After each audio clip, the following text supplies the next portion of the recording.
السلام علیکم ورحمۃ اللہ وبرکاتہ۔ بسم اللہ الرحمن الرحیم، نحمدہ ونصلی علی رسولہ الکریم، اما بعد۔ تاریخ اسلام میں رسول اللہ صلی اللہ علیہ وسلم کی سیرت کا تذکرہ چل رہا تھا۔ اس سے پچھلی مجلس میں ہجرت کی تمہیدی باتیں ہوئی، اور آج کا درس اسی ہجرت کے موضوع پر ہے۔ ہجرت مسلمانوں کو جب اجازت ملی، سن 13 نبوی میں آخری بیعت ہوئی مسلمانوں نے جو کی مدینہ منورہ کی، اور انہوں نے حضور صلی اللہ علیہ وسلم کو آنے کی دعوت دی، تو ایک تو مکہ کے مشرکین اس سے پہلے بھی غصے میں تھے، غیظ اور غضب میں تھے، لیکن جب مدینہ منورہ کے لوگوں نے حضور کے ہاتھ پر بیعت کی اور ان کے ساتھ یہ معاہدہ کیا کہ آپ ہمارے ہاں آئے، آسانی کے ساتھ اللہ کا دین انسانوں تک پہنچائے، تو اس بات نے مکہ مکرمہ کے لوگوں میں، مشرکین مکہ میں اور غضب زیادہ کر دیا، ان میں اور غصہ اس بات سے بڑھ گیا۔ تو اس طور پہ عام مسلمانوں نے تقریباً اس بیعت کے 3 مہینے بعد تقریباً سارے ہی مسلمان مکہ مکرمہ سے نکل گئے، رفتہ رفتہ نکلتے نکلتے سب چلے گئے۔ باقی تو تمام مسلمانوں نے ہجرت چپ چپ کے کی، موقع تلاش کر کے نکل گئے، لیکن حضرت عمر رضی اللہ تعالی عنہ نے علی الاعلان ہجرت فرمائی۔ ہجرت کرنے سے پہلے حرم شریف میں آئے، وہاں مکہ کے سردار سب بیٹھے ہوئے تھے، انہوں نے اعلان کیا کہ جو شخص اپنی بیوی کو بیوہ کرنا چاہے اور اپنے اولاد کو یتیم کرانا چاہے، وہ میرا راستہ روک لے، میں ہجرت کر کے جا رہا ہوں، مدینہ منورہ جا رہا ہوں۔ کسی میں ہمت نہیں ہوئی کہ وہ کھڑے ہو کے حضرت عمر کو روک دیں، اور حضرت عمر رضی اللہ عنہ جو ہجرت فرمائی، ان کے ساتھ بہت سے کمزور مسلمان بھی ان کی آڑ میں نکل گئے۔ اب صرف مکہ مکرمہ میں حضور صلی اللہ علیہ وسلم، حضرت ابو بکر اور حضرت علی رضی اللہ عنہما، یہ 3 حضرات، اور عام مسلمانوں میں سے وہ لوگ جن کو اپنے رشتہ داروں نے قید کیا تھا یا کسی معذوری کی وجہ سے رکے ہوئے تھے، باقی تمام مسلمان مکہ مکرمہ سے نکل گئے اور مدینہ منورہ ہجرت کر گئے۔ دارالندوہ میں آخری مشورہ ہوا، آخری مشورہ جمعرات کے دن دارالندوہ میں، دارالندوہ جو تھا یہ حتیم کے سامنے جگہ ہے بیٹھنے کی، ایک جگہ تھی جہاں یہ مکہ کے مشرکین بیٹھ کر مشورہ کرتے تھے۔ یہ آخری مشورہ ان کا تھا حضور صلی اللہ علیہ وسلم کی موجودگی میں حضور کے خلاف سازش کا۔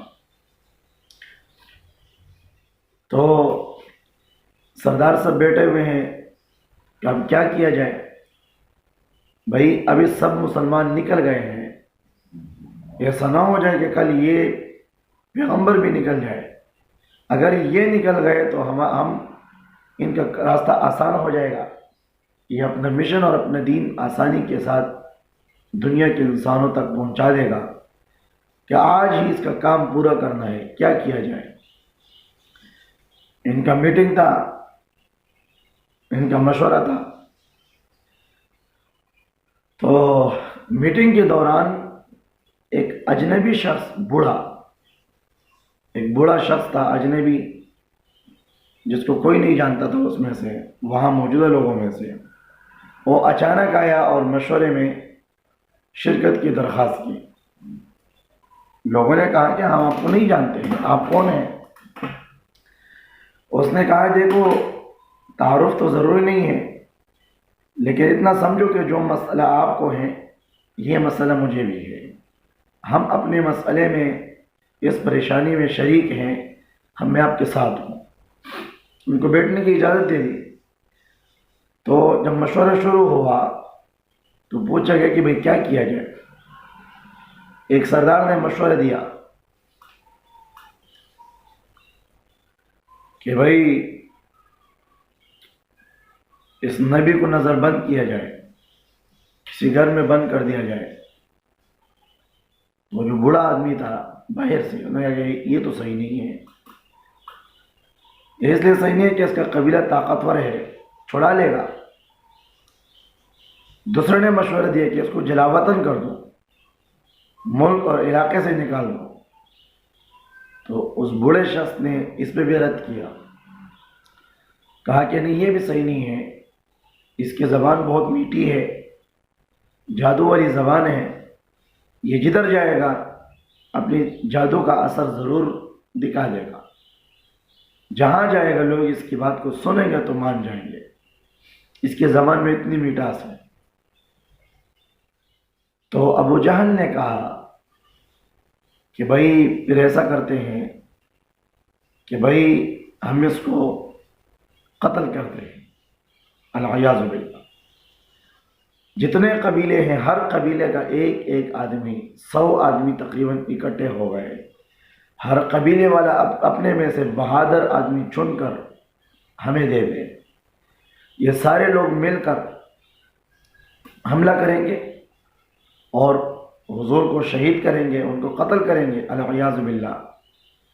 پھر اگر ان کا قبیلہ آئے گا ہم سے دیت مانگے گا تو ہم سارے اکٹھے ہو کر اس کو دیت دے دیں گے، کوئی پریشانی نہیں ہوگی۔ اس بوڑھے شخص نے کہا یہی تجویز اچھی ہے، اسی سے کام چلے گا۔ اور معلوم ہے یہ بوڑھا آدمی کون تھا؟ یہ ابلیس لعین تھا، جو ایک عام انسان کی صورت میں آ کر اس نے یہاں شرکت کی، یہ ابلیس تھا۔ ان کا مشورہ ہوا، رات کا وقت، ان لوگوں نے حضور صلی اللہ علیہ وسلم کے گھر کا محاصرہ کر لیا۔ اب جمعے کی رات ہے، اچھا جمعے کی رات ہے، انہوں نے محاصرہ کر لیا، لیکن جمعرات کے دن دوپہر کے وقت حضور صلی اللہ علیہ وسلم کو جو ہجرت کی اجازت ملی تھی اور قرآن کریم کی ایک آیت نازل ہو گئی، وَقُلْ رَبِّ أَدْخِلْنِي مُدْخَلَ صِدْقٍ وَأَخْرِجْنِي مُخْرَجَ صِدْقٍ وَاجْعَلْنِي مِن لَّدُنْكَ سُلْطَانًا نَصِيرًا۔ اور آپ تو یہ آیت جب نازل ہو گئی، أَدْخِلْنِي مُدْخَلَ صِدْقٍ وَأَخْرِجْنِي مُخْرَجَ صِدْقٍ وَاجْعَلْنِي مِن لَّدُنْكَ سُلْطَانًا نَصِيرًا۔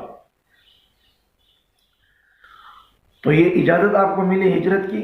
آپ دوپہر کے وقت اپنا چہرہ مبارک ڈھانک کر حضرت ابوبکر صدیق رضی اللہ عنہ کے گھر میں تشریف لائے، اور آپ نے ان سے فرمایا ابوبکر مجھے ہجرت کی اجازت مل چکی ہے اور آپ میرے سفر کے ساتھی ہوں گے۔ تو حضرت ابوبکر صدیق رونے لگے خوشی کی وجہ سے کہ میں آپ کا سفر کا ساتھی، آسمانوں سے میرا نام طے ہوا، میں آپ کا صاحب سفر ہوں گا۔ تو انہوں نے عرض کی کہ یا رسول اللہ میں نے اسی دن کے لیے 2 اونٹنیاں پالی ہے، ایک آپ کے لیے ایک اپنے لیے، آپ اگر چاہیں تو میں آپ اس کو قبول فرمائیں۔ آپ نے فرمایا کہ میں اونٹنی لوں گا لیکن میں تمہیں اس کی قیمت دوں گا۔ انہوں نے کہا نہیں یا رسول اللہ میں آپ کو اپنی طرف سے دے دیتا ہوں، میں کوئی قیمت نہیں مانگتا۔ آپ نے فرمایا نہیں، یہ سفر میں اپنے خرچے پہ کرنا چاہتا ہوں۔ آپ نے اس کی قیمت طے کی، اونٹنی کی قیمت طے ہو گئی کہ آپ اونٹنی آپ کی اپنی ہو گئی۔ اب رات کا وقت، ابوبکر بھی حضور کے گھر میں آئے، حضرت علی بھی تھے، باقی سب نکل چکے تھے۔ تو حضور نے حضرت علی رضی اللہ عنہ کو کچھ امانتیں دی کہ علی یہ امانتیں آپ کو صبح فلاں فلاں شخص کو حوالہ کر کے پھر کسی طریقے سے نکل کے آنا ہے۔ حضرت علی نے چادر اوڑھی اور حضور کے جو چرپائی تھی وہاں لیٹنے کی، وہاں لیٹ گئے اور اپنے اوپر چادر ڈال دی۔ 100 آدمیوں نے گھیرا کیا ہوا تھا حضور کے گھر کا۔ آپ گھر سے نکلے، ابوبکر آپ کے ساتھ ہے، اور سورہ ہاتھ میں مٹی لی، ایک ہاتھ میں جب مٹی لی تو آپ نے سورہ یاسین کی تلاوت شروع کی۔ وَجَعَلْنَا مِن بَيْنِ أَيْدِيهِمْ سَدًّا وَمِن خَلْفِهِمْ سَدًّا، ہم نے ان کے سامنے بھی دیوار بنائی، ان کے پیچھے بھی دیوار بنائی، وہ اندھے ہو گئے، انہیں کچھ نظر نہیں آتا۔ آپ نے یہ آیتیں پڑھی اور آپ مٹی پہ پھونک مارا اور پھر ان کو ایسے مٹی کو پھینکا، تو ایک مٹھی جو آپ نے اٹھا کر پھینکی تو وہاں کھڑے ہوئے لوگوں میں سے ایک شخص بھی ایسا نہیں تھا جس کی آنکھوں میں وہ مٹی گری نہ ہو۔ وہ اپنی آنکھوں کو ملنے لگے، آنکھوں کو ملنا شروع کیا، حضور ان کے بیچ سے نکل گئے۔ 100 تلواروں کے نیچے اللہ نے اپنے حبیب کی حفاظت فرمائی۔ اللہ حفاظت کا ذمہ لے لیتے ہیں، دنیا کی طاقت اکٹھی ہو کر کسی کو نقصان نہیں دے سکتی۔ اچھا، تو حضور یہاں سے نکل گئے، صبح ہو گئی، روشنی ہو گئی، تو یہ لوگ حضور کے گھر سے، دروازہ تو بند ہیں، یہ اوپر سے پلانگ کر حضور کے گھر میں داخل ہو گئے۔ جب داخل ہو گئے تو حضرت دیکھا جب کوئی تو لیٹا ہوا ہے، لیکن پہلے اس کو دیکھ لیتے کون ہے۔ جب چادر اٹھائی تو حضرت علی تھے۔ میں کدھر گئے حضور؟ محمد صلی اللہ علیہ وسلم کدھر گئے؟ میں نے کہا مجھے کیا خبر، میں تو یہاں لیٹا ہوا ہوں، مجھے کوئی پتہ نہیں۔ وہ وہاں سے نکلے، ابوبکر صدیق رضی اللہ عنہ کے گھر میں گئے اور ان کی بیٹی اسماء رضی اللہ عنہا تھی، ان سے پوچھا کہاں ہے تمہارے والد؟ کہا کہ مجھے کیا خبر، کدھر ہے؟ تو ابو جہل نے غصے میں حضرت اسماء کو ایک تھپڑ مارا کہ تمہیں اپنے باپ کی خبر نہیں ہے کہ کدھر گئے؟ حضور یہاں سے نکل گئے۔ اب یہاں حضور کو جانا تھا مدینہ منورہ، جنوب کی طرف، شمال کی طرف آپ کو نکلنا تھا، لیکن آپ مدینہ منورہ کی طرف نکلنے کے بجائے آپ جنوب کی طرف نکلے۔ یہ آپ کی حکمت عملی تھی۔ یہاں ایک پہاڑ تھا، اس پہاڑ کے دامن میں ایک غار تھا، غار ثور میں آپ تشریف لے گئے۔ جمعے کی رات یہاں سے نکلنے کے بعد جتنا حصہ تھا آپ پہاڑی پہ چڑھے، جس مشکل سے آپ چڑھے، حضرت ابوبکر صدیق رضی اللہ عنہ آپ کے ساتھ تھے، کبھی آپ کو ہاتھ دیتے، کبھی کندھے پہ اٹھاتے۔ چلتے چلتے چلتے غار ثور پہنچ گئے۔ غار میں حضرت ابوبکر پہلے اندر گئے، انہوں نے غار کی صفائی کی، سارے سوراخ خطرے کی جگہ بند کیے، تو حضور سے عرض کی کہ حضور آپ اندر تشریف لائے۔ تو حضور اندر آئے اور حضور نے اپنا سر مبارک حضرت ابوبکر کے ران پر رکھا اور آرام کرنے لگے۔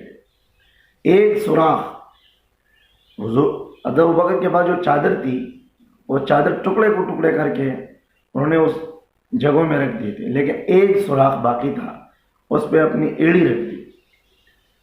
اب کہیں سے زہریلا کوئی سانپ آیا، بچھو آیا، انہوں نے حضرت ابوبکر صدیق رضی اللہ عنہ کے پاؤں پر ڈھسا، ایڑی پر، تو حضرت ابوبکر مضبوط شخص تھے، قوائیں بھی اس وقت مضبوط تھی، تو بہت برداشت کیا، کوئی آواز تو نہیں نکلی، لیکن آنکھوں سے آنسو نکلے اور حضور کے رخسار مبارک پر گرے۔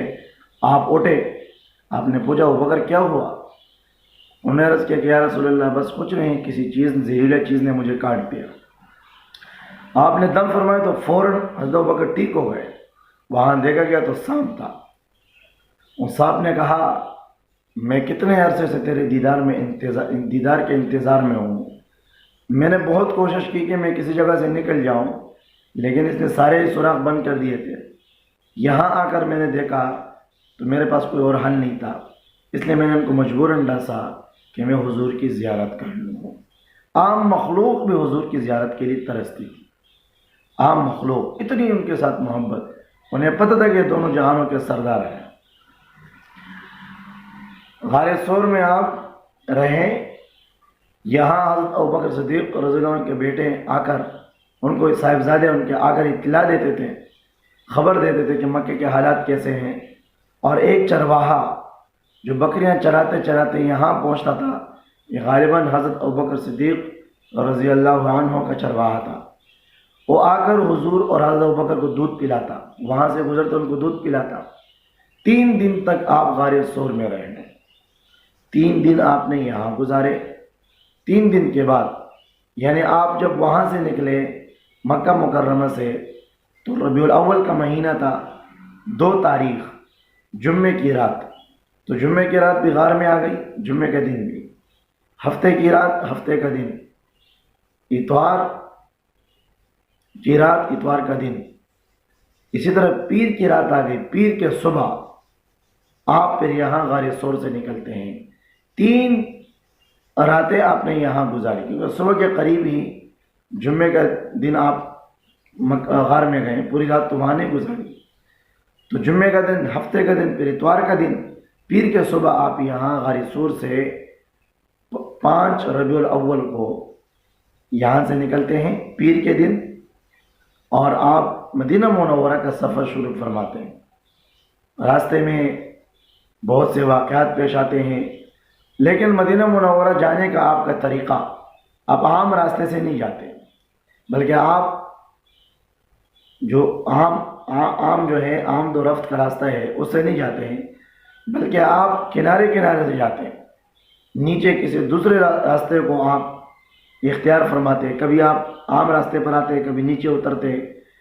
عام راستے پہ اس لیے آتے تھا کہ راستہ کہیں بھٹک نہ جائے، اور نیچے راستے پہ جاتے ہیں کہ کوئی آپ کو دیکھ نہ لے۔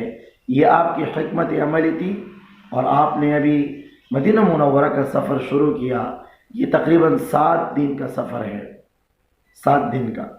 پیر کے دن غالباً آپ روانہ پہنچتے ہیں مدینہ منورہ، 5 تاریخ سے 13 تاریخ کو ظہر کے وقت، دوپہر کے وقت یا عصر کے وقت آپ مدینہ منورہ میں پہنچتے ہیں۔ انشاءاللہ العزیز آئندہ درس میں انشاءاللہ آگے کے جو واقعات ہیں کہ راستے میں کیا کیا واقعات پیش آئے